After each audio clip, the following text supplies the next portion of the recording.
vous salue tous ce matin au nom de Jésus. Amen. Nous continuons de souhaiter la bienvenue aux nouvelles personnes. Amen. Amen. Que Dieu nous bénisse. Amen. Un matin, Jésus a dit à ses disciples, nous allons partir à l'autre bord. Amen. Amen. Nous allons partir à l'autre bord. Donc ils ont renvoyé la foule et ils se sont mis dans une barque. L'objectif, c'était de traverser et puis aller de l'autre côté. Mais la Bible dit que en chemin, il y a eu un souci. Et quel était ce souci? Quel était le problème? C'était la tempête. La tempête qui s'est levée sur l'eau. La tempête qui empêchait maintenant le bateau d'avancer.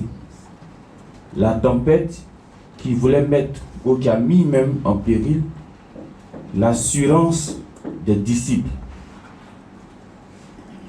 Et nous regardons ce qui s'est passé dans Marc 4, verset 38. Dans tout ce qui s'est passé, il y a une seule question que les disciples ont posée à Jésus.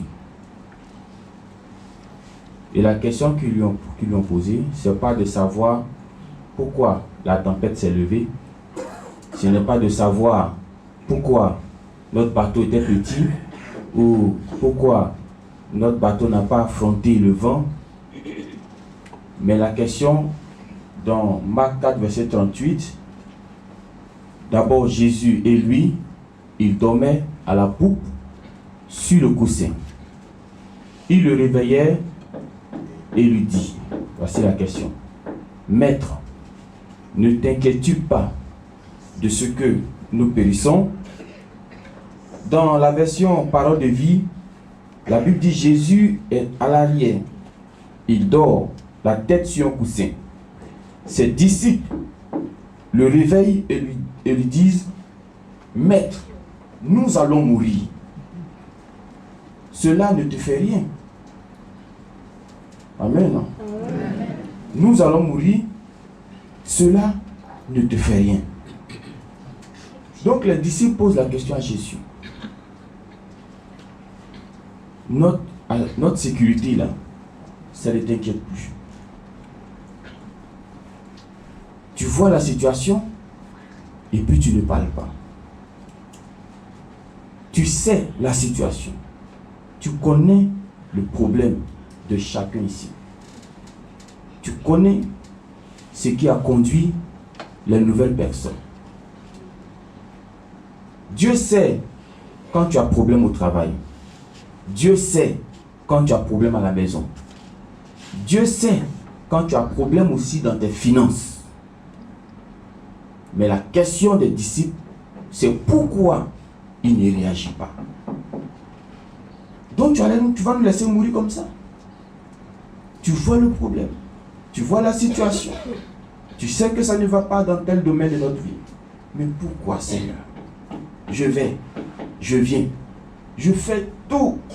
Mais tu ne parles pas. Mais tu ne réagis pas. C'était la question des disciples.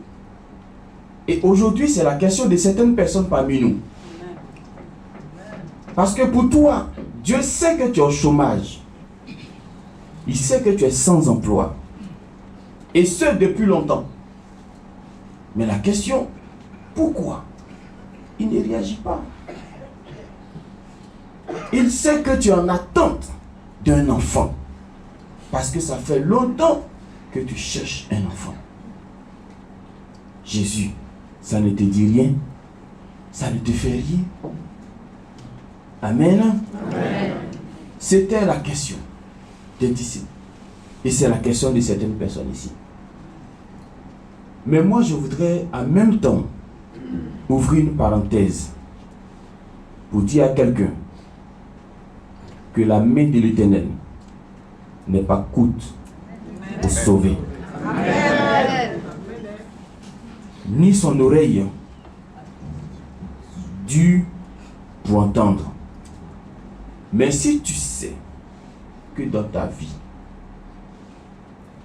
tu as un comportement qui peut être un blocage, alors ne pose pas la question à Jésus. Est-ce qu'on se comprend? Amen. Toi-même, tu sais ce que tu fais sur les réseaux sociaux. Comment tu t'exposes là-bas. Ne viens pas ici poser la question à Jésus. Ceux qui ont posé la question à Jésus ici, ils étaient dans le même bateau que Jésus. Donc, ils ne suivaient pas les réseaux sociaux. Eux, ils ont donné leur vie à Jésus. Donc, si ça ne va pas, c'est bien normal qu'il lui pose encore la question, pourquoi ça ne va pas? Mais toi, tu suis plusieurs choses en même temps. Pourquoi ça, Jésus, tu viens poser la question? Pose plutôt la question à l'esprit qui dit qu'il ne faut pas parler à ton frère. Pose la question à l'esprit qui dit qu'il ne faut pas parler à ta soeur. Parce que c'est lui qui va te donner la réponse, puis c'est lui qui te tient. Tu te plains de ce que l'argent ne reste pas. Tu accuses Jésus. Mais en même temps que tu accuses Jésus, toi seul tu as 3 familles. Comment l'argent va rester? Ça ne peut pas. Donc tu n'as pas à accuser Jésus. Pierre n'avait pas 3 familles. Jean n'avait pas 3 familles. Ils avaient la famille qu'ils ont laissée à la maison, et puis ils avaient Jésus avec eux. Donc s'il y a quelqu'un à accuser, ce n'est pas la famille. On va poser la question à Jésus à cause de qui on veut mourir. Mais si tu sais que tu n'es pas réglo, alors ne pose pas de questions à Jésus. Et le juste, quelle que soit la situation, il va garder son calme. Parce qu'il ne se reproche rien. C'est la cause pour laquelle vous allez voir que malgré les nouvelles qu'on a apportées à Job, il est resté calme. Parce qu'il ne se reproche rien. Il sait qu'il n'a pas sa femme, il n'a pas de copine dehors.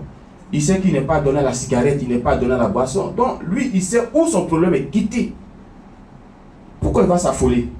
Quand tu connais l'origine de ton problème là, est-ce que tu t'affoles? Tu t'affoles, tu sais que c'est ici, c'est quitté. Donc logiquement, si tu as souci aujourd'hui, tu dois être censé savoir où le problème là est quitté. Si l'argent ne reste pas, tu dois être censé savoir pourquoi ça ne reste pas. Mais moi, ce que je sais, c'est que quand tu es avec Jésus dans le même bateau, il finira par arranger la situation. Amen. Est-ce que malgré le vent, malgré la tempête, Jésus n'a pas arrangé la situation? Parce qu'ils étaient dans le même bateau.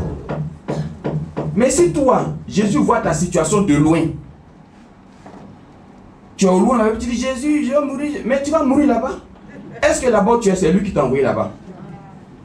Mais eux, puisqu'ils sont ensemble dans le même bateau, vous allez voir que, pas que Jésus ne s'inquiétait pas. Il attend toujours son moment, c'est ce qu'on dit ici toujours. Jésus attend toujours son heure.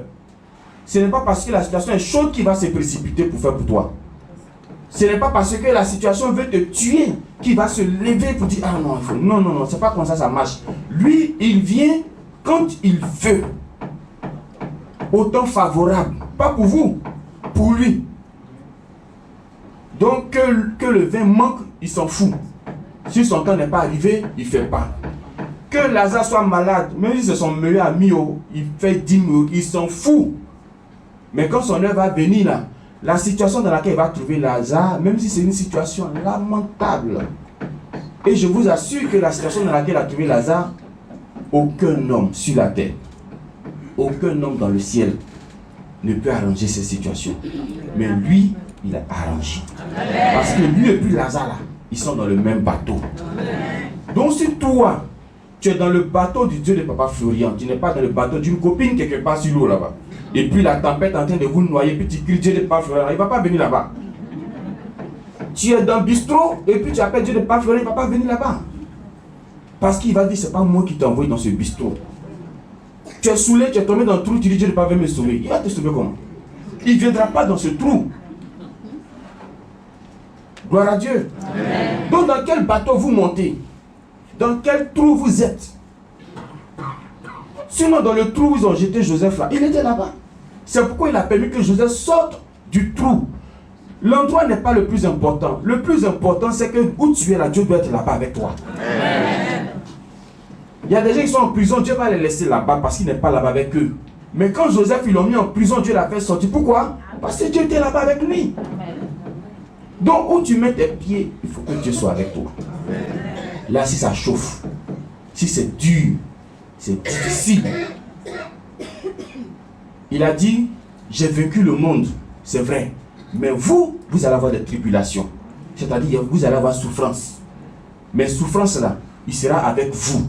Maintenant, comme il sera avec vous, il va vous sauver. Sinon, ça ne veut pas dire que Dieu ne connaît pas votre situation.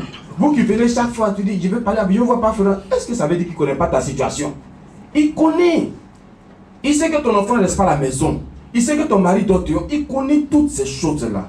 Mais la seule chose qu'il attend de vous, c'est que vous et lui, là, vous devez être dans le même bateau. Amen. Maintenant, étant dans le même bateau, là, quand ce moment va venir, il va calmer la mer, il va calmer le vent, il va calmer toutes les situations que tu as en ce moment. Mais vous et lui, là, vous devez être dans le même bateau. Amen. Mais lui ne peut pas être ici, toi tu es dans le bistrot. Dieu ne peut pas faire rien. Il n'est pas là-bas. Tu es chez les copines, il n'est pas là-bas. Il est ici. Que Dieu nous bénisse. Est-ce qu'on a compris un peu le message de ce matin? Donc ne vous inquiétez pas pour les problèmes que vous avez. Il connaît déjà. Mais si vous êtes convaincu que vous et lui, vous êtes dans le même bateau, il va se lever au moment opportun. Et puis il va calmer la mer, il va calmer le vent.